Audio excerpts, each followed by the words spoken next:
الحمد لله الذي فطر السماوات والأرض ورفع السماوات بغير أمد ونور الشمس والقمر نحمده ونستعينه ونستغفره ونعوذ بالله من شرور أنفسنا ومن سيئات أعمالنا من يهده الله فلا مضل له ومن يضلله فلا هادي له ونشهد أن لا إله إلا الله وحده لا شريك له ولا مثل له ولا مثال له ونشهد أن سيدنا وشفيعنا وسندنا وحبيبنا ومولانا محمدا عبده ورسوله أرسله بالحق بشيرا ونذيرا وداعيا إلى الله بإذنه وسراجا منيرا أما بعد فأعوذ بالله من الشيطان الرجيم بسم الله الرحمن الرحيم والعاديات ضبحا فالموريات قدحا فالمغيرات صبحا فأثرن به نقعا فوسطن به جمعا إن الإنسان لربه لكنود وإنه على ذلك لشهيد وإنه لحب الخير لشديد أفلا يعلم إذا بعثر ما في القبور وحصل ما في الصدور إن ربهم بهم يومئذ لخبير صدق اللہ العظیم۔ حضرت عائشہ رضی اللہ تعالی عنہ نے رسول اللہ صلی اللہ علیہ وسلم کی عبادت کے مجاہدوں کو اور مشقتوں کو جب اپنی آنکھوں سے دیکھا اور ان مشقتوں اور مجاہدوں کا اثر آپ کے پاؤں مبارک پر اثر انداز ہوتا تھا اور آپ کے پاؤں سوج جایا کرتے تھے، یتورط بہ قدما، آپ کے پاؤں پر سوجن آ جایا کرتی تھی۔ تو سوال کیا اللہ کے نبی، آپ تو بخشائے ہیں، آپ عبادت میں اتنی مشقت کیوں اٹھاتے ہیں؟ اتنی مشقت والی عبادت کہ پاؤں پر سوجن آ جاتی ہے، اتنا لمبا قیام ہوتا ہے، اتنی طویل آپ کی عبادتوں کا سلسلہ ہے، اور چونکہ اللہ تبارک و تعالیٰ کی طرف سے حکم بھی تھا فَإِذَا فَرَغْتَ فَانْصَبْ وَإِلَىٰ رَبِّكَ فَارْغَب، جب شریعت کی تبلیغ اور تعلیم سے فارغ ہو جائیں تو پھر اپنے آپ کو تھکائیے۔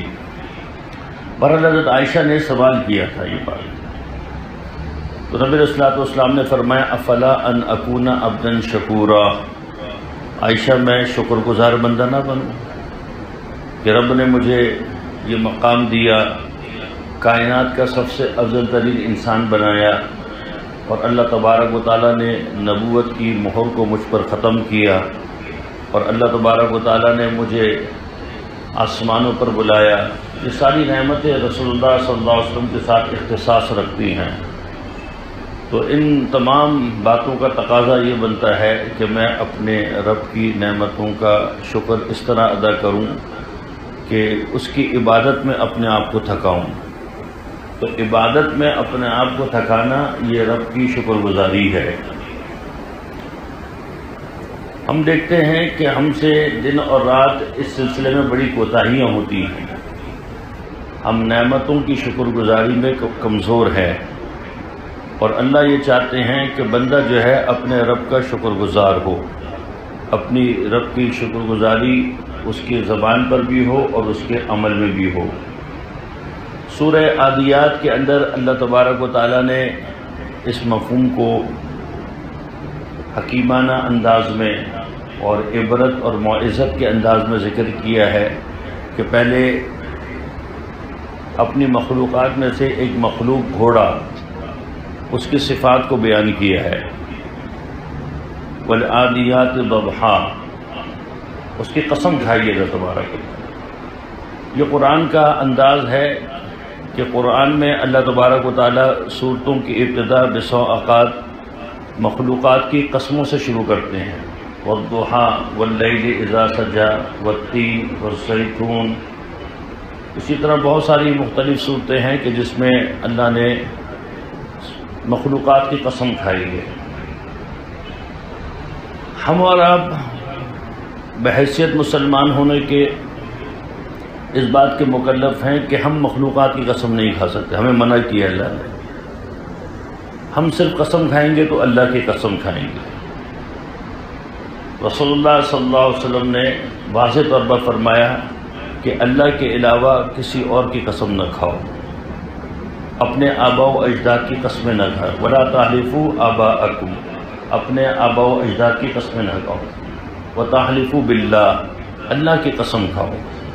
اور اس کو گناہ کبیرہ میں شامل کیا گیا ہے کہ جو شخص اللہ کے علاوہ مخلوق کی قسم کھائے گا یہ گناہ کبیرہ ہے۔ لیکن اللہ تبارک و تعالیٰ اس قاعدے سے مستثنی ہے، اللہ کو اس قاعدے کی پابندی نہیں ہے۔ مخلوقات کا اللہ کا قسم کھانا یہ اس کے عجائبات کی طرف اشارہ ہوتا ہے کہ اللہ کسی مخلوق کی قسم کھا کر اس کے عجائبات اور اس کے اندر جو حکمت پوشیدہ ہیں اس سے عبرت دلانا چاہتے ہیں۔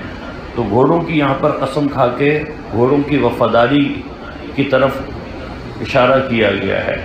والعادیات ضبحا، قسم ہے ان گھوڑوں کی جو ہانپتے ہوئے دوڑتے ہیں، چونکہ گھوڑا بہت تیز دوڑتا ہے اور اس تیز دوڑنے میں وہ ہانپ رہا ہوتا ہے۔ پھر فرمایا فالموریات قدحا، گھوڑے کی جو ٹاپیں ہوتی ہیں، اس کے جو پاؤں ہوتے ہیں اس کے نیچے نال لگی ہوتی ہے لوہے کی، تو جب کسی پتھریلی جگہ پر وہ اپنی ٹانپ مارتا ہے تو اس سے چنگاری نکلتی ہے۔ فالموریات قدحا، اور قسم ہے ان گھوڑوں کی کہ جو ٹانپیں مار کر آگ کو جھاڑتے ہیں۔ فالمغیرات صبحا، پھر صبح کے وقت وہ حملہ آور ہوتے ہیں۔ صبح کے وقت یہ عربوں کا دستور تھا کہ ان کی شجاعت کے اندر یہ بات داخل تھی کہ وہ رات کے اندھیرے میں کسی پر حملہ نہیں کرتے تھے۔ یہ شجاعت اور بہادری کے خلاف تھا کہ دشمن جو ہے وہ غافل ہو اور اس کی غفلت کا فائدہ اٹھا کر اس پر حملہ کر دیں، وہ ایسا نہیں کرتے، صبح کے وقت حملہ کرتے تھے۔ اور یہ رسول اللہ صلی اللہ علیہ وسلم کا طریقہ اسلام میں جہاد کے اندر رہا کہ آپ صلی اللہ علیہ وسلم صبح کے وقت کسی قوم پر، دشمنوں پر، کفار پر جب حملہ آور ہوتے تو صبح کے وقت حملہ آور ہوتے۔ فَأَثَرْنَ بِهِ نَقْعًا، اور پھر اس وقت میں مٹی کو اڑاتے ہیں۔ علماء نے لکھا ہے کہ صبح کا وقت اوس گرتی ہے، مٹی بیٹھ جاتی ہے، لیکن گھوڑے اس تیز رفتاری کے ساتھ دوڑ رہے ہوتے ہیں کہ وہ بیٹھی ہوئی مٹی، گیلی مٹی، اس کے اندر سے سوکھی مٹی نکل پڑتی ہے اور اس سے گرد و غبار اڑنے لگتا ہے۔ فَوَسَطْنَ بِهِ جَمْعًا، اور پھر یہ گھوڑے دشمنوں کی فوجوں کے اندر گھس جاتے ہیں۔ بعض نے کہا کہ یہاں پر مجاہدین کے گھوڑوں کی گویا کہ اللہ تعریف کر رہے ہیں، جو اللہ کے راستے میں جہاد کرنے والا ہو وہ کس مقام اور کس مرتبے کا ہوگا جب گھوڑوں کی ایسی قسمیں کھائی ہیں۔ اور بعض مفسرین کہتے ہیں کہ یہ گھوڑوں کی قسمیں کھانا یہ در حقیقت اللہ تبارک و تعالی اس طرف نصیحت کرنا چاہتے ہیں کہ جس طرح ایک گھوڑا جو ہماری مخلوق ہے اور ہم نے اس کو انسان کا وفادار بنایا ہے اور انسان اس کو وقتی طور پر چارہ کھلاتا ہے تو وہ اس کا اتنا وفادار ہو جاتا ہے کہ اس کے اشاروں پر چلتا ہے اور اپنے آپ کو تکالیف کے اندر ڈال دیتا ہے، اس کو انجام کی کوئی خبر نہیں ہوتی ہے، وہ تو اپنے مالک کے اشاروں پر چل رہا ہوتا ہے۔ تو گھوڑوں کی خوبیوں میں سے ایک خوبی یہی ہے کہ وہ وفادار ہے، وفادار جانور ہے۔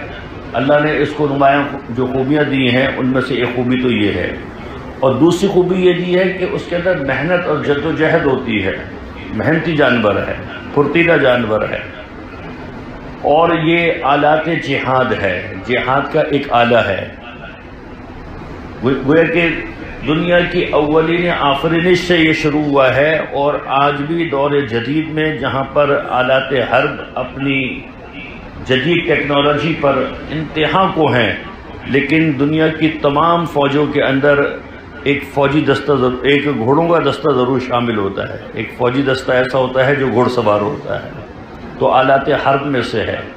اور اس کے آلات حرب ہونے ہی کی وجہ سے امام اعظم ابو حنیفہ رحمۃ اللہ علیہ اس کے ما یوکل ہونے کے قائل نہیں ہے، اس کو کھایا نہیں جائے گا کہ اگر اس کو کھانے کا اجازت دے دیں تو یہ آلات حرب دنیا سے ختم ہو جائے گا۔ تو اس کے اندر دو نمایاں خوبیاں ہیں، ایک تو وفاداری کی ہے اور دوسری محنت اور جدوجہد کی ہے۔ رسول اللہ صلی اللہ علیہ وسلم فرمایا کرتے تھے الخیر معقود فی نواصیہا الخیر الی یوم القیامہ۔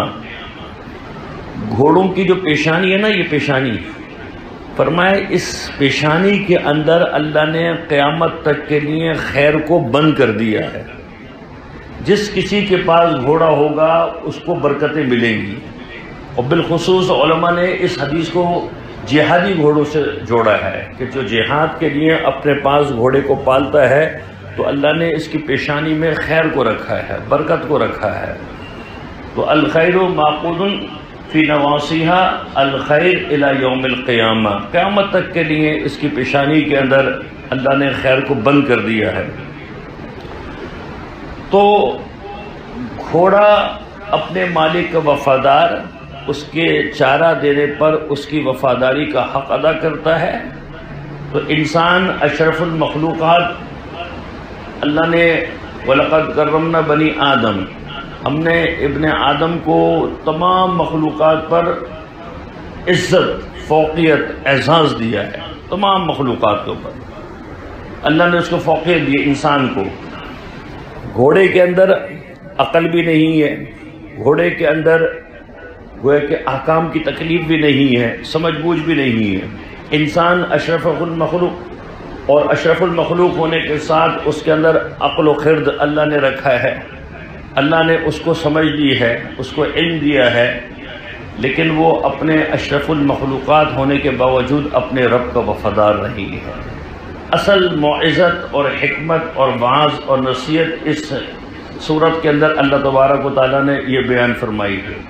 اور پھر گھوڑوں کی قسمیں کھانے کے بعد کہ وَالْعَادِيَاتِ ضَبْحًا فَالْمُورِيَاتِ قَدْحًا فَالْمُغِيرَاتِ صُبْحًا فَأَثَرْنَ بِهِ نَقْعًا فَوَسَطْنَ بِهِ جَمْعًا۔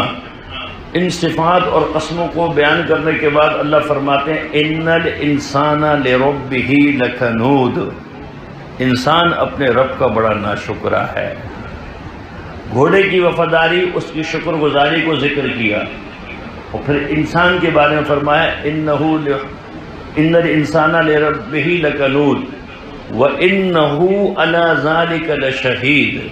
اللہ فرماتے ہیں اس کو پتہ بھی ہے، اس کی ناشکری، اس کو علم بھی ہے کہ میں اپنے رب کا ناشکر گزار ہوں۔ علماء نے لکھا ہے کہ انسان کی جو ناشکری ہے اس کی کئی صورتیں ہیں۔ ایک صورت تو یہی ہے کہ انسان نعمت کی نسبت اللہ کی طرف کرنے کے بجائے مخلوق کی طرف کر دیتا ہے۔ بہت سے لوگ کہتے ہیں نا یہ میرے پیر و مرشد کا فیض ہے، اللہ کا فیض ختم ہو گیا، پیر و مرشد کا فیض ہے، یہ جو کچھ مجھے مل رہا ہے میرے پیر سے مل رہا ہے، میرے مرشد سے مل رہا ہے، سب کچھ اللہ ہی کی طرف سے ملتا ہے۔ ساری نعمتوں کا منبع جو ہے وہ اللہ ہے، اللہ ہی دینے والے ہیں۔ وَالَّذِي أَعْطَى كُلَّ شَيْءٍ خَلْقَهُ ثُمَّ هَدَى، ہر انسان اور تمام مخلوقات کی تخلیق اللہ نے کی ہے اور سب کو ہدایت بھی اللہ ہی نے دی ہے۔ تو وَالَّذِي أَعْطَى، وہی عطا کرنے والا ہے۔ تو نعمت کی نسبت جو انسان کو حاصل ہوئی اللہ کے علاوہ مخلوق کی طرف کر دینا کہ مجھے اپنی بیوی بچوں کی وجہ سے مل رہا ہے، بھائی اللہ دینے والے ہیں، اور اللہ تبارک و تعالیٰ ان کے وسیلے سے اگر کہتے ہیں کہ ان کے وسیلے سے مل رہا ہے، دینے والے جو ہے وہ اللہ کی ذات ہے۔ تو نعمت کی نسبت مخلوق کی طرف کر کے منعم حقیقی کو چھوڑ دینا یہ بھی ناشکری ہے۔ دوسری ناشکری کی صورت یہ ہوتی ہے کہ نعمتوں کو اللہ کی اطاعت کے بجائے معصیت کے اندر استعمال کرنا۔ انسان کے اپنا وجود جب اس کو دیکھے تو آنکھ کی نعمت ہے، زبان کی نعمت ہے، ہاتھ کی نعمت ہے، کان کی نعمت ہے، پاؤں کی نعمت ہے، یہ ساری نعمتیں ہیں، صحت کی نعمت ہے۔ اب ہماری آنکھ یہ نعمت ہے، کتنی بڑی نعمت ہے۔ اب یہ نعمت کس میں استعمال ہو رہی ہے؟ بدنگاہی میں استعمال ہو رہی ہے۔ اللہ تبارک و تعالیٰ فرما رہے ہیں وَقُلْ لِلْمُؤْمِنِينَ يَغُضُّوا مِنْ أَبْصَارِهِمْ کہ ان مومنین کو کہیے کہ اپنی نگاہوں کو نیچے رکھیں، اور ہم نگاہیں پھاڑ پھاڑ کر جو ہیں غیر محرم کو دیکھ رہے ہیں، ان کی تصاویر کو دیکھ رہے ہیں، چلتی پھرتی عورتوں کو دیکھ رہے ہیں، تو ہماری نگاہیں اللہ کی فرمانبرداری کے بجائے اللہ کی معصیت میں جا رہی ہیں۔ ایک باپ نے اپنے بیٹے کو نصیحت کی کہ بیٹا دیکھو دور جو ہے وہ بڑا فاسٹ چل رہا ہے، تم یونیورسٹی میں جا چکے ہو، یونیورسٹی میں تمہارا ایڈمیشن میں نے کرا دیا ہے، تو قدم سنبھال کر اٹھانا اور اپنی نگاہوں کی حفاظت کرنا، اپنے آپ کو بچانا۔ تو بیٹا کہنے لگا ابا جی آپ کون سے دور کے اندر ہیں، اب تو عورتیں جو ہے نا خود ہی بلاتی ہیں، خود ہی دعوت دیتی ہیں، تو آپ جو کہہ رہے ہیں کہ اپنے آپ کو بچانا اور تم اپنی نگاہوں کو رٹھانا، عورتیں تو خود لڑکیاں جو ہیں خود دعوت دیتی ہیں، خود بلاتی ہیں، خود جو ہے دوستی کا ہاتھ بڑھاتی ہیں۔ تو باپ نے خوب کہا بیٹا زلیخائیں بہت ہیں، یوسف ایک ہی ہے، زلیخائیں بہت ہیں، یوسف ایک ہی ہے، تو یوسف بننا، اگر تو یوسف بن گیا تو زلیخا بھی درست ہو جائے گی۔ یوسف علیہ السلام کی وجہ سے انی اخاف اللہ انی معاذ اللہ، مجھے اللہ کا خوف ہے، میں اللہ کی پناہ لیتا ہوں، تو زلیخا بھی پھر آخر وقت میں اللہ کے ساتھ، اللہ کے عشق کے ساتھ، جب ان کو دوبارہ جوانی بھی مل گئی، اب یوسف علیہ السلام نے ان کو پیغام نکاح دیا، تو کہنے لگیں کہ میں بھی اپنے رب کی عبادت میں مشغول ہوں، جب وہاں سے فارغ ہوں گی تو پھر اس پیغام نکاح پر غور کروں گی۔ اب اللہ کی محبت، اللہ کے عشق کی چاشنی ایسی لگی کہ جس کی وجہ سے اپنے آپ کو مصر کے اندر رسوا کیا تھا، اب اس کو ٹھکرا رہی ہے بظاہر اگر دیکھا جائے تو، اور اللہ تبارک و تعالیٰ کی عبادت کے اندر۔ تو یوسف بنو گے تو زلیخائیں بھی درست ہو جائیں گی۔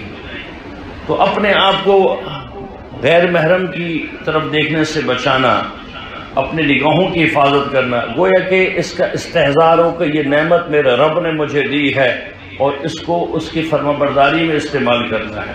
اب یہ زبان ہے، یہ اللہ کی نعمت ہے، اب یہ زبان جو ہے وہ جھوٹ میں، غیبت میں، فحش گوئی میں چل رہی ہے، گالیوں میں چل رہی ہے۔ اللہ کے نبی نے فرمایا کہ جب میری امت گالی دینے لگے گی اللہ کی نگاہوں سے گر جائے گی۔ زبان سے گالی مسلمان دیتا ہے، حیرانگی ہوتی ہے، گندی گندی سڑی سڑی گالیاں اللہ جل شانہ کی۔ اب جو بندہ اللہ کی نگاہ سے گر جائے وہ کہاں پنپے گا؟ اس کا پنپنا، اس کا ترقی کرنا کیسے ہو سکتا ہے؟ وہ اللہ کی نگاہ سے گر گیا ہے۔ تو اپنی زبان کو جو اللہ نے نعمت کے طور پر تمہیں دیا ہے، ان سے پوچھو جن کے پاس زبان نہیں، گونگے ہیں، اشاروں سے بات کرتے ہیں، اپنا معافی ضمیر اشاروں سے سمجھاتے ہیں، اور اللہ نے آپ کو زبان دی ہے، آپ ایک بڑی سی بات جو ہے چند الفاظوں کے پیرائی کے اندر سمجھا دیتے ہیں۔ یہ کان، یہ قوت سماعت یہ اللہ نے دی ہے۔ اب اس میں جو ہے آپ واک مین لگایا یا کوئی جو آج کل ہینڈ فری لگاتے ہیں، گانے سن رہے ہیں بیٹھے، اور ہمارے نوجوان کہتے ہیں کہ جی ہم وقت کو کل کر رہے ہیں۔ کیا کر رہے ہیں؟ وقت کو کل کر رہے ہیں۔ امام شافعی فرماتے ہیں الوقت کالسیف القاطع فإن لم تقطع فهو يقطعك، یہ وقت کاٹنے والی تلوار کی طرح ہے، اگر تو نے اس کو صحیح نہیں کاٹا یہ تجھے کاٹ کر رکھ دے گا۔ یہ وقت چلا گیا تو چلا گیا، پھر دوبارہ تھوڑی آئے گا۔ اب جو عشاء کی ہم نے پڑھی ہے، یہ وقت گیا تو گیا، اب دوبارہ عشاء تھوڑی آئے گی۔ دنیا کے جتنے اوقات گزرتے جا رہے ہیں، ان کو صحیح وقت کے اندر لگا دینا۔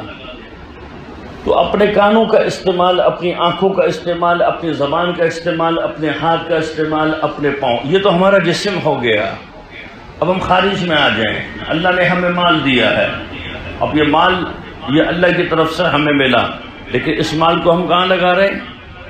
حرام کے اندر لگا رہے ہیں۔ کوئی شراب پی رہا ہے، کوئی فلمیں دیکھ رہا ہے اس مال کے ذریعے سے، کوئی زنا کے اندر لگ گیا ہے، نہ جانے کن کن چکروں میں پڑ گئے اس مال کی وجہ سے۔ دیا اللہ نے نعمت کے طور پر ہے، لیکن یہ مال جو ہے اللہ کی نافرمانی میں، اللہ کی معصیت میں لگ گیا۔ تو تیسری نعمت کی جو ناشکر گزاری ہے، اس کی دوسری شکل یہ ہے کہ اللہ کی اطاعت اور فرما برداری کے بجائے اللہ کی معصیت کے اندر اللہ کی نعمت کو استعمال کرنا، یہ بڑی ناشکری ہے۔ آپ زبان سے لاکھ تسبیح پڑھتے رہیں، اللہ کا شکر ہے، اللہ کا شکر ہے، لیکن آپ آنکھ صحیح استعمال نہیں کر رہے، زبان صحیح استعمال نہیں کر رہے، کان صحیح استعمال نہیں کر رہے، آپ شکر گزار نہیں ہیں۔ شکر گزاری یہی ہے کہ اللہ کی نعمت کو اللہ کی فرمانبرداری میں لگانا، اللہ کی فرمانبرداری میں لگا دو۔ یہ اللہ نے صحت دی ہے، جب نماز کے وقت ہو جائے اب اللہ کی فرمانبرداری ہے، نماز ہونی چاہیے۔ رمضان مبارک کا مہینہ آ رہا ہے، رمضان کے روزوں کے اندر، عبادت کے اندر، تراویح کے اندر اپنے آپ کو کھپا دینا، یہ اللہ کی جو صحت کی نعمت ہے، یہ اللہ تبارک و تعالیٰ کی فرمانبرداری میں لگ جائے۔ اور تیسری ناشکری کی صورت یہ ہے کہ نعمتوں میں اتنا مشغول ہو گیا کہ منعم کو بھول گیا، اللہ ہی کو بھول گیا کہ ایک پروردگار ہے، ایک اللہ ہے، اللہ ہی کو بھولے بیٹھے ہیں۔ دنیا کی شغف کے اندر اور دنیا کے چکروں کے اندر اتنا لگ گئے کہ اللہ کو بھول گئے۔ 5 وقت نماز اور 5 وقت منادی کا ندا، اللہ اکبر، کان پر کوئی جون نہ رنگی، نماز کی طرف نہیں آئے، پورا دن گزر گیا، زبان سے اللہ کا لفظ ہی، اللہ کا نام ہی نہ نکلا ہے، رسول اللہ صلی اللہ علیہ وسلم پر پورا دن گزر گیا اور درود شریف نہیں پڑھا ہے، پورا دن گزر گیا۔ یہ مسلمان ایسا ہو سکتا ہے؟ پورا دن گزر گیا، آج تلاوت ہی نہیں ہوئی ہے، قرآن کو چھوڑ دیا ہے، قرآن کو نہیں پڑھا ہے، پورا دن گزر گیا، کئی دن، ہفتے، بعضوں کے مہینے، بعض تو وہ ہے پورا سال صرف رمضان مبارک کے اندر قرآن کو کھول کر دیکھتے ہیں، قرآن کے پڑھنے کو بھول گئے ہیں۔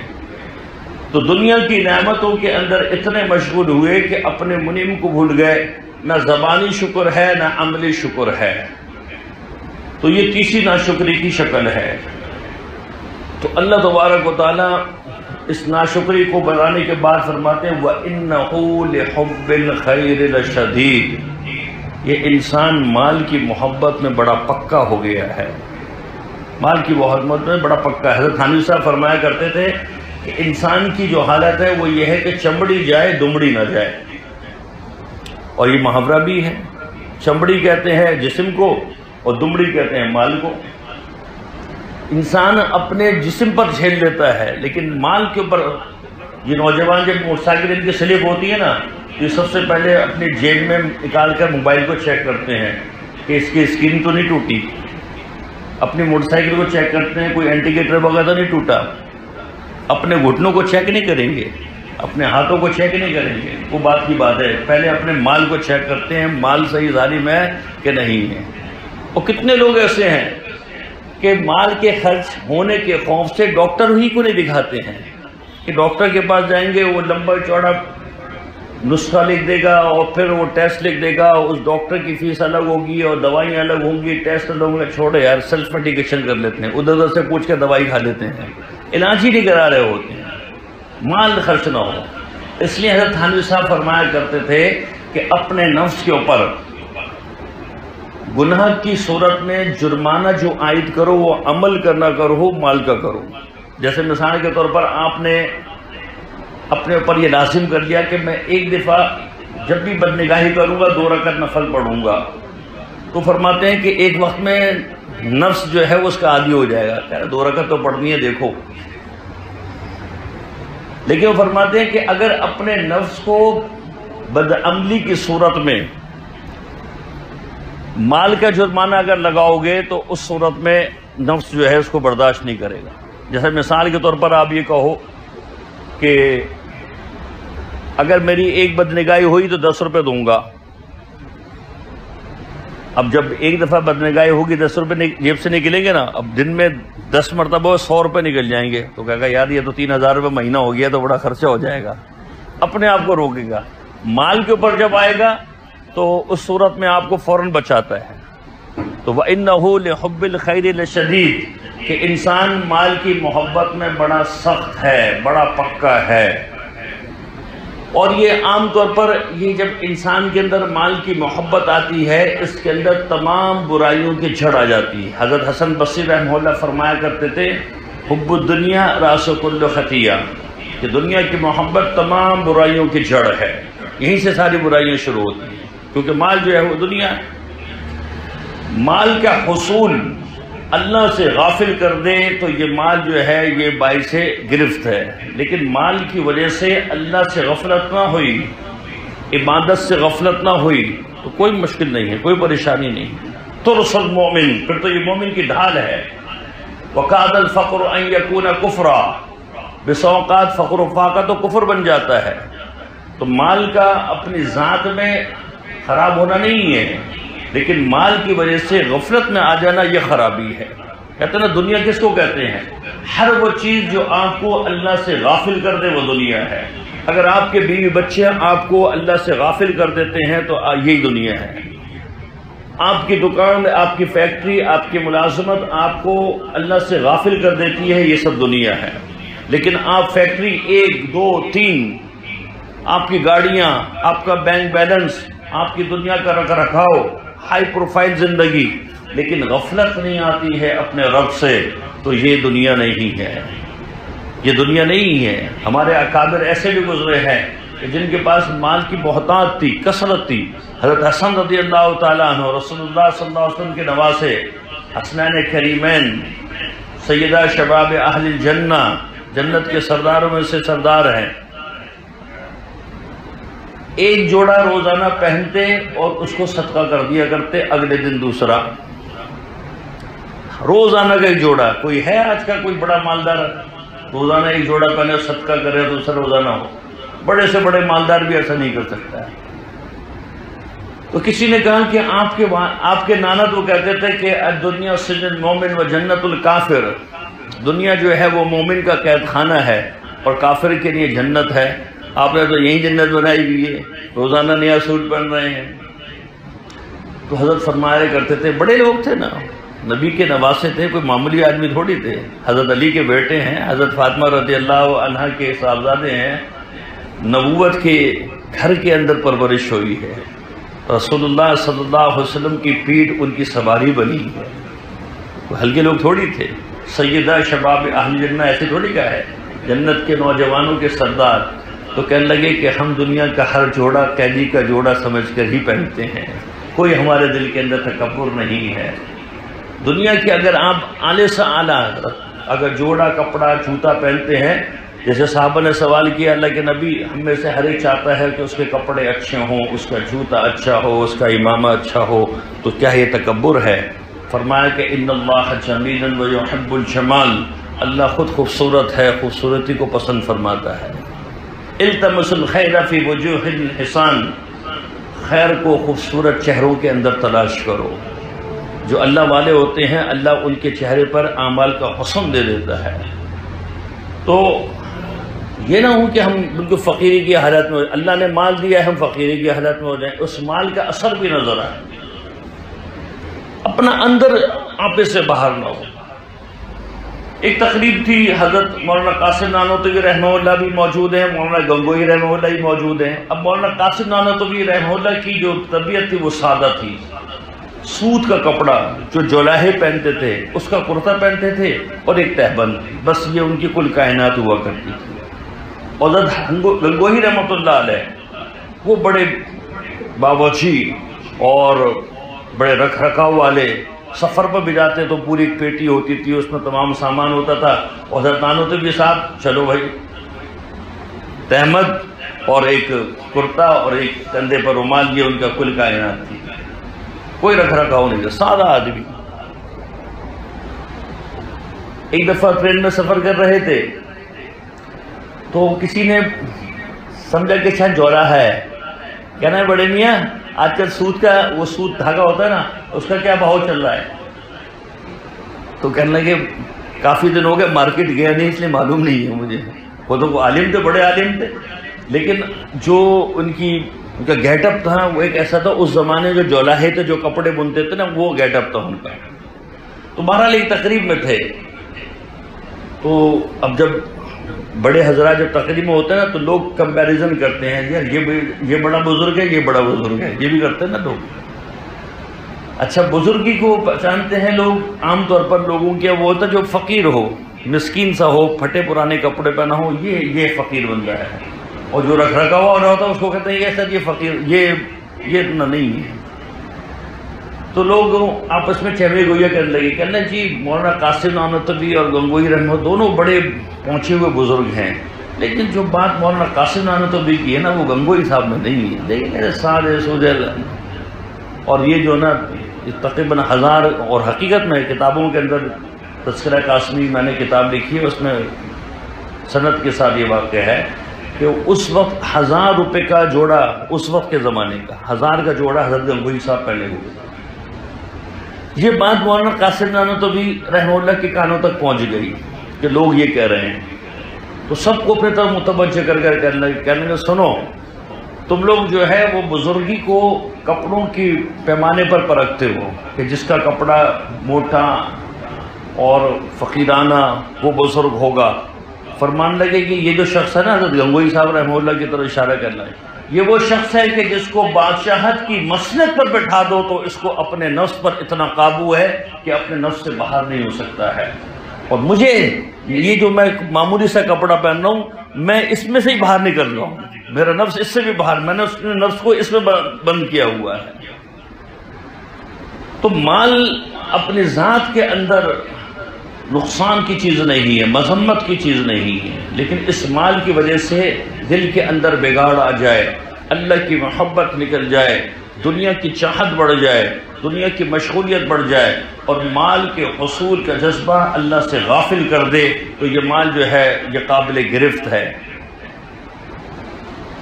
تو فرمایا حضرت حسن بصری رحمہ اللہ نے کہ حب الدنیا راس کل خطیئہ، کہ دنیا کی محبت تمام برائیوں کی جڑ ہے. تو مال کی محبت جب دل کے اندر آ گئی اور اس مال نے آپ کو نمازوں سے روک دیا، اس مال نے آپ کو ذکر سے روک دیا اور اس مال کے حصول کی وجہ سے آپ قرآن کی تلاوت نہ کر سکے اور اس مال کی وجہ سے آپ گناہ کے اندر پڑ گئے، اب یہ مال جو ہے قابل گرفت ہے اور یہ قابل مذمت ہے. یہ پورا گویا کہ اللہ نے ایک آئینہ دکھایا ہے اس سورہ عادیات کے اندر. پہلے گھوڑوں کی خوبی کو بیان کیا کہ دیکھو یہ جانور ہے، اس کے اندر یہ خوبی ہے اور تمہاری یہ حالت ہے. اور پھر اللہ فرماتے ہیں کہ دیکھو اگر ابھی بھی باز نہیں آؤ گے نا کوئی بات نہیں. افلا یعلم اذا بعثر ما فی القبور، کیا اس انسان کو معلوم نہیں کہ ایک وقت ایسا آنے والا ہے کہ جب قبروں سے سب کو نکالا جائے گا، ہر شخص جو ہے اپنی قبر سے مٹی جھاڑتا ہوا اٹھے گا. رسول اللہ صلی اللہ علیہ وسلم نے فرمایا حضرت عائشہ رضی اللہ عنہ کے سامنے کہ عائشہ کے سارے لوگ جو ہیں کھڑے ہوں گے، اردن رعاتن کے غالباً الفاظ آتے ہیں، ننگ دھڑن پا پیادہ، بالکل پیدل اور ننگے دھڑ. اب عائشہ تو عورت تھی نا، عورتوں کے اندر شرم و حیا کا غلبہ ہوتا ہے اور وہ مومنین بھی ہیں. کہنے لگے اللہ کے نبی جب سارے رنگے ہوں گے، جسم پر کپڑا نہیں ہوگا تو کتنا عجیب سا لگے گا. نبی صلی اللہ علیہ وسلم نے فرمایا کہ عائشہ معاملہ بڑا سخت ہوگا، کسی کو کسی کی پتہ ہی نہیں چلے گا، اتنا سخت معاملہ ہوگا. اندازہ کریں کتنا سخت معاملہ ہوگا. اول ما اخصا، سب سے پہلے کپڑا مجھے پہنایا جائے گا. اللہ کے نبی فرماتے ہیں سب سے پہلے کپڑا جو پہنایا جائے گا وہ رسول اللہ صلی اللہ علیہ وسلم کو پہنایا جائے گا. وہ سختی کا وقت، ہر انسان اپنی قبر سے. اور یہ بات یاد رکھیں جو جس جگہ پر مر گیا وہی اس کی قبر ہے. کسی کو مچھلی نے کھا لیا وہی اس کی قبر، جس کو جو سمندر میں غرق ہو گیا وہ اس کی قبر، جس کو جلا کر اس کی راکھ کہیں بھی ڈال دی گئی وہی اس کی قبر. یہ تو ہم کہتے ہیں قبر کیونکہ مسلمانوں کا مردہ قبر میں دفن ہوتا ہے، ورنہ جو جہاں پر مر گیا بس وہی اس کی قبر ہے. اللہ کسی کو عذاب اور ثواب دینے میں قبر کے 5 فٹ اور 6 فٹ گھڑے کے محتاج نہیں ہے. بنی اسرائیل کا واقعہ مشہور ہے، نبی صلی اللہ علیہ وسلم نے بتایا، فرمایا کہ ایک بندہ معصیت زدہ تھا، مرنے کے قریب ہوا، اپنے بچوں کو کہا کہ جب میں مر جاؤں تو مجھے جلا دینا اور آدھی راکھ فضا میں اڑانا اور آدھی راکھ دریا میں بہا دینا. چنانچہ جب وہ مر گیا ایسے ہی کیا گیا. اللہ تبارک و تعالیٰ نے فضاؤں کو حکم دیا جمع کرو، ادھر دریا کو حکم کیا جمع کرو، جمع ہو گئی، وجود دیا. اللہ نے پوچھا کہ بندہ ایسا کیوں کیا؟ تو اس نے کہا کہ یا اللہ لمخافتک، آپ کے خوف کی وجہ سے میں یہ سمجھا تھا کہ شاید اسی سے میرا چھٹکارا ہو جائے گا۔ اللہ نے فرمایا کہ تو مجھ سے اتنا ڈرتا تھا؟ اللہ فرمایا، حدیث میں آتا ہے نبی علیہ السلام نے فرمایا کہ جا تیری ہم نے مغفرت فرما دی، اس پر مغفرت فرمائی اللہ تبارک و تعالیٰ۔ تو اللہ کے یہاں کوئی مسئلہ نہیں ہے۔ نبی علیہ السلام نے فرمایا تأکل الارض اجساد بنی آدم کلہ الا عجب ذنب، کہ زمین ابن آدم کے ایک ایک جز کو کھا جاتی ہے سوائے عجب ذنب کے۔ عجب ذنب یہ ریڑھ کی ہڈی کا آخری موہرا جس پر دونوں کولے کی ہڈیاں آ کر ٹکتی ہیں یوں، اور پوری ریڑھ کی ہڈی اس کے اندر آ کر بیٹھ جاتی ہے۔ یہاں پر ہڈی بیٹھ گئی، ایک ادھر سے آئی کولے کی، ایک یہاں سے۔ اس کو اردو میں دمچی کہتے ہیں اور انگلش میں ٹیل بون کہتے ہیں اس کو، کہ ہڈیوں کی جو دم ہے اس کو۔ تو نبی علیہ السلام نے فرمایا کہ یہ عجب ذنب ہر ابن آدم کی باقی رہتی ہے، اور اس عجب ذنب سے اللہ انسان کو دوبارہ اٹھا دیں گے۔ وہ اللہ جو انسان کو عدم سے وجود دیتا ہے، هل اتى على الانسان حين من الدهر لم يكن شيئا مذكورا، انسان نے کبھی سوچا کہ اس پر ایک ایسا وقت بھی آیا تھا کہ وہ قابل ذکر چیز نہیں تھا؟ مثال کے طور پر میری عمر 55 سال ہے، میں 56 سال پیچھے چلا جاؤں، 66 میں پیدا ہوا تھا، میں 65 میں چلا جاؤں، میرا تو وجود ہی نہیں تھا، میرے والد کو، میری والدہ کو بھی میرا نام معلوم نہیں تھا۔ ہر انسان پر عدم سے وجود۔ من ای شیء خلقہ من نطفۃ خلقہ فقدر ثم السبیل یسرا، وہ ذات جس نے نطفے سے پیدا کیا ہے۔ فَلْيَنْظُرِ الْإِنسَانُ إِلَىٰ طَعَامِهِ أَنَّا صَبَبْنَا الْمَاءَ صَبًّا فَلْيَنْظُرِ الْإِنسَانُ مِمَّا خُلِقَ مِن مَّاءٍ دَافِقٍ يَخْرُجُ مِن بَيْنِ الصُّلْبِ وَالتَّرَائِبِ۔ اللہ فرمانا ہے قرآن میں، اس کی حقیقت کو بتا رہے ہیں۔ تو جب انسان کا کوئی وجود نہیں ہے، اب تو وجود دے دیا۔ اِذَا كُنَّا عِظَامًا نَخِرًا قَالُوا تِلْكَ إِذًا كَرَّةٌ خَاسِرَةٌ، یہ تو کفر کا عقیدہ تھا، مشرکین کا عقیدہ تھا کہ جب ہم ہڈیاں بوسیدہ مٹی میں رل مل گئے اب دوبارہ اٹھیں گے۔ اللہ کے وجود، اللہ کی طاقت، اللہ کا یقین، اس کا استحضار ہی نہیں تھا۔ وہ تو سمجھے بس جب مٹی ہو گئے اب کون ہمیں اٹھا سکتا ہے؟ یہ نہیں پتا کہ وہ اللہ جس نے تم کو عدم سے وجود دیا، وہ اللہ دوبارہ بھی پیدا کر سکتا ہے۔ زمین آسمان کا خالق، زمین آسمان کا مالک، جو اپنے ایک امر کن سے آسمان کی 7 پرتوں کو کھڑا کر دے، اپنے امر کن سے 7 زمینوں کو پیدا کر دے، اور امر کن سے جو ہے پہاڑوں کو کھڑا کر دے، اور امر کن سے پوری کائنات کے نظام شمسی چلا دے۔ وما امرنا الا واحدۃ کلمح بالبصر، ہمارے فیصلے پلک جھپکنے کے برابر ہوتے ہیں۔ تو اللہ کی طاقت ہے، یہ یقین نہیں تھا تو اس طرح کی باتیں۔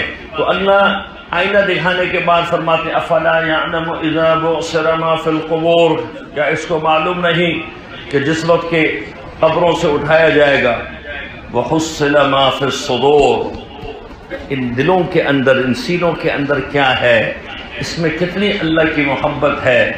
یوم لا ينفع مال ولا بنون الا من اتى الله بقلب سلیم، قیامت کے نہ بیٹے کام نہ مال کام۔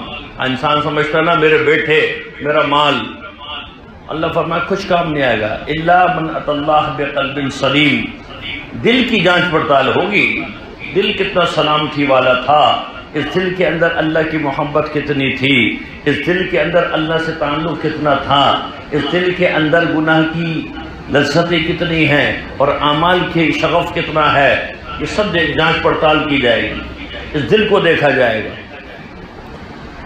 یہ آپ اپنی بھی پرکھ کر سکتے ہیں، اس طرح پتہ چلے گا کہ میرا دل جو ہے اللہ سے جوڑا ہے۔ دنیا میں کوئی تھرمامیٹر تو نہیں ہے کہ ہم تھرمامیٹر لگائیں چیک کر، ہاں جی آپ کا دل اللہ سے 25% جڑا ہوا ہے، 50% جڑا ہوا ہے۔ اس کا طریقہ اکابر نے یہ بیان کیا ہے، جو جتنا جم کر بیٹھ کر مصلی پر اللہ کا ذکر کرے گا، اللہ سے اس کا اتنا ہی تعلق ہے۔ مصلی پر جم کر بیٹھنا آپ کو نصیب ہو گیا تو یہ آپ کے اللہ سے تعلق کی دلیل ہے۔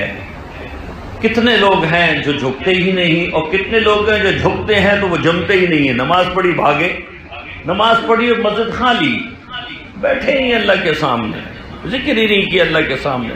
میں اکثر کہا کرتا ہوں، جو تسبیحات بتاتا ہوں، استغفار، درود شریف، تیسرا کلمہ، 1.5 منٹ کی تسبیح استغفار کی، اور 1.5 منٹ کی تسبیح درود شریف صلی اللہ علیہ وسلم کی، اور 3.5 منٹ جو ہے وہ تیسرے کلمے کی، سبحان اللہ والحمدللہ ولا الہ الا اللہ. یہ کل ہوئے 6.5 منٹ. آدھا منٹ اور اوپر کر دیں، 7 منٹ. 7 منٹ بیٹھنا مشکل ہو جاتا ہے، نہیں بیٹھتے. 7 منٹ بیٹھ کے تسبیح نہیں کر سکتے. آپ 5 منٹ بیٹھ کر دعا نہیں مانگ سکتے. آپ اپنے آپ کو آزما لیجیے گا، 5 منٹ بیٹھ کر اللہ کے سامنے دعا نہیں مانگ سکتے. اکتاہٹ، گھبراہٹ، قرآن کا پڑھنا، حالانکہ آپ قرآن کا ایک پارہ دن میں پڑھیں، کتنی بھی سلو سپیڈ کیوں نہ ہو، 45 منٹ، اور اگر حافظ ہیں 15 منٹ، اور جس کی سپیڈ بڑھ جاتی ہے تو ایک پارہ 20 منٹ کے اندر. میں کہتا ہوں کہ پورا پارہ نہ پڑھیں، صرف ربع پڑھیں، بمشکل 10 منٹ لگیں گے آپ کو. ہم تو جو فروانی سے پڑھتے ہیں وہ 5 منٹ میں پڑھ لیتے ہیں. اب یہ 10 منٹ قرآن کو پڑھنا یہ بڑا مشکل ہے. یہ اس بات کی دلیل ہے کہ رب کے ساتھ دل جوڑا نہیں ہے. تو وَحُصِّلَ مَا فِي الصُّدُورِ، ان سینوں کے اندر جو دل چھپا ہے، اس دل کے اندر کیا ہے، اس دل کے اندر اللہ کی محبت کتنی ہے، اللہ سے تعلق کتنا ہے، یہ سب حاصل کر لیا جائے گا. اللہ علیم بذات الصدور، سینوں کے اندر چھپے ہوئے بھیدوں کو جاننے والی ذات ہے. تو کل قیامت دن اس کا آشکارا ہوگا، اس کی وضاحت ہوگی، یہ وہ ہے، یہ وہ ہے، یہ وہ ہے. وَامْتَازُوا الْيَوْمَ أَيُّهَا الْمُجْرِمُونَ، چلو جی مجرمین کی جماعت الگ ہے اور اللہ والوں کی، عبادت گزاروں کی جماعت الگ ہے. یہ وہ لوگ ہیں جن کا اللہ سے تعلق ہے، اور یہ وہ لوگ ہیں جن کا اللہ سے تعلق نہیں ہے. وَحُصِّلَ مَا فِي الصُّدُورِ إِنَّ رَبَّهُمْ بِهِمْ يَوْمَئِذٍ لَخَبِيرٌ. اس دن ان کے رب کو ان کی ایک ایک بات کی خبر ہے، اس رب سے واسطہ پڑھنے والا ہے. یہ اس دن کیوں کہا، حالانکہ اللہ کو تو آج بھی خبر ہے. یہ وہ ہے کہ انسان کو جگایا جا رہا ہے کہ جس دن واسطہ پڑے گا نا، آج تو تم سمجھ رہے ہو کہ جی اللہ دیکھ ہی نہیں رہا ہے اور اللہ کا استحضار ہی نہیں ہے. اس دن تو براہ راست اللہ ہی سے تعلق ہوگا. تو تمہارا رب تمہارے بارے میں خوب اچھی طرح جانتا ہے. وہ کرامن کاتبین کو سامنے لائے گا. کرامن کاتبین یعلمون ما تفعلون، سب کچھ جاننے والے، وہ لکھنے والے فرشتے. یومئذ تحدث اخبارها بان ربک اوحی لها، یہ زمین یہ گواہ، یہ کرامن کاتبین یہ گواہ. خود انسان کی اعضاء، الیوم نختم علی افواہہم وتکلمنا ایدیہم وتشہد ارجلہم بما کانوا یکسبون. یہ ہاتھ گواہ، یہ پاؤں گواہ، یہ کھال انسان کی بولگی، انسان کی کھال گواہی دے گی. یہ سب اعضاء گواہ ہیں، یہ زمان گواہ ہے، یہ ایک چیز گواہ ہے. اللہ کی حضور بندہ اپنی بدعمالی کا انکار نہیں کر سکے گا کہ جی یہ میرا کھاتا ہے، اس میں غلطی ہو گئی ہیں، میں تو اس کو تسلیم نہیں کرتا، گواہ لے کر آئیے. جیسے دنیا کے اندر جب کسی پر قضیہ لگایا جاتا ہے تو اس قضیے کے ثبوت کے اندر گواہ ہوتے ہیں، تو اللہ گواہی کے طور پر یہ فرشتے، یہ زمین، یہ اعضاء، یہ سارے کے سارے. اور پھر نامہ اعمال، اقرأ کتابک وکفیٰ بنفسک اليوم علیک حسیبا، پڑھ اپنا کتاب نامہ، کافی ہے تیرے لیے. ما لہذا الکتاب لا یغادر صغیرۃ ولا کبیرۃ الا احصاها. انسان کہے گا کیسا کتاب نامہ ہے، ایک ایک چیز. فمن یعمل مثقال ذرۃ خیرا یرہ ومن یعمل مثقال ذرۃ شرا، چھوٹی سی نیکی ذرہ کے برابر. علماء نے اس کا مصداق لکھا ہے، دروازے اور کھڑکیوں کی جھری ہوتی ہے نا، اس میں سے روشنی آتی ہے، تو اس روشنی میں آپ کو کچھ ذرے اڑتے نظر آتے ہیں. اگر وہ جھری بند کر دیں وہ نظر نہیں آتے، وہ اس روشنی ہی سے نظر آ رہے ہوتے ہیں. تو اتنا سا ذرہ خیر وہ بھی نظر آئے گا، اور اتنا اگر ذرہ شر ہے تو وہ بھی نظر آئے گا. وَوَجَدُوا مَا عَمِلُوا حَاضِرًا، دنیا کے اندر جو کچھ کیا وہاں پر موجود ہوگا، انکار کی گنجائش نہیں ہے. پھر سب سے بڑا اللہ تبارک و تعالیٰ کا فرمان، اگر اللہ کسی کو کہہ دے تو گناہ گار ہے، جھٹلا سکتا ہے؟ اللہ کہہ دے تو وفادار ہے، تو میرا بندہ ہے، تو مغفور ہے، تیری بخشش ہے، اور کسی کو کہتے ہیں تو گناہگار ہے، تو زانی ہے، تو فلاں ہے، کوئی انکار کر سکتا ہے؟ اللہ کی طرف سے جب مہر لگ گئی تو کوئی کچھ بول نہیں سکتا ہے، ایسا ہی ہے نا؟ اگر کسی جج نے اپنے قلم سے لکھ دیا کہ یہ مجرم ہے، مہر لگا دی اور اس کے اوپر پھانسی کی سزا، دنیا کی کوئی طاقت، ختم، کہانی ختم۔ دنیا کے ججوں کے فیصلے یہ مقام رکھتے ہیں، تو اللہ اگر کسی کے بارے میں اگر مجرم ہونے کا فیصلہ کر دیں تو پھر کوئی انکار کر سکتا ہے؟ تو کوئی کل قیامت کے دن اللہ کے فیصلوں کا انکار نہیں کر سکتا ہے۔ ان ربہم بہم یومئذ لخبیر، اس رب سے تمہارا واسطہ پڑنے والا ہے، تم کو بھاگنے کی کوئی صورت اور کوئی سبیل نہیں ملے گی۔ وہ رب ہے جس کو تمہارے ایک ایک لمحے لمحے کا علم، خبر، تو جو کرتا ہے چھپ کے جہاں سے وہ دیکھتا ہے تجھ کو آسمان سے، وہ آسمان سے دیکھنے والا رب، اس کے سامنے کوئی چیز پوشیدہ نہیں ہے۔ وَإِن تُبْدُوا شَيْئًا أَوْ تُخْفُوهُ، کسی چیز کو ظاہر کرو یا سینے کے اندر چھپا کر رکھو۔ وَمَا تَسْقُطُ مِن وَرَقَةٍ لَا يَعْلَمُهَا إِلَّا هُوَ، پوری کائنات کے اندر بیابان جنگل میں ایک پتا گرتا ہے، اللہ کے علم میں ہوتا ہے کہ پتا گرا ہے۔ وہ خون کے اندر اور وہ بلوں کے اندر جو چوٹیاں ہیں ان کو رزق پہنچانے والا اللہ، ان کو سانس دینے والا اللہ، اور ان کی روح قبض کرنے والا بھی اللہ ہے۔ ان بلوں کے اندر ان کی پرورش کرنے والا بھی اللہ ہے، وہاں پر ان کی افزائش نسل کرنے والا اللہ ہے، ان کی نسلوں کو آگے بڑھانے والا اللہ ہے، اور پھر ان پر موت طاری کرنے والا بھی اللہ ہی ہے۔ تو اس رب سے واسطہ پڑھنے والا ہے۔ تو وَإِنَّهُ لحب الخیر لشدید، انسان مال کی محبت میں سخت۔ افلا یعلم اذا بعثر ما فی القبور وحصل ما فی الصدور ان ربهم بهم یومئذ لخبیر، ان کے رب کو اس دن ہر چیز کی خبر ہوگی۔ اللہ تبارک و تعالی اپنی نعمتوں کی شکر گزاری عطا فرمائے۔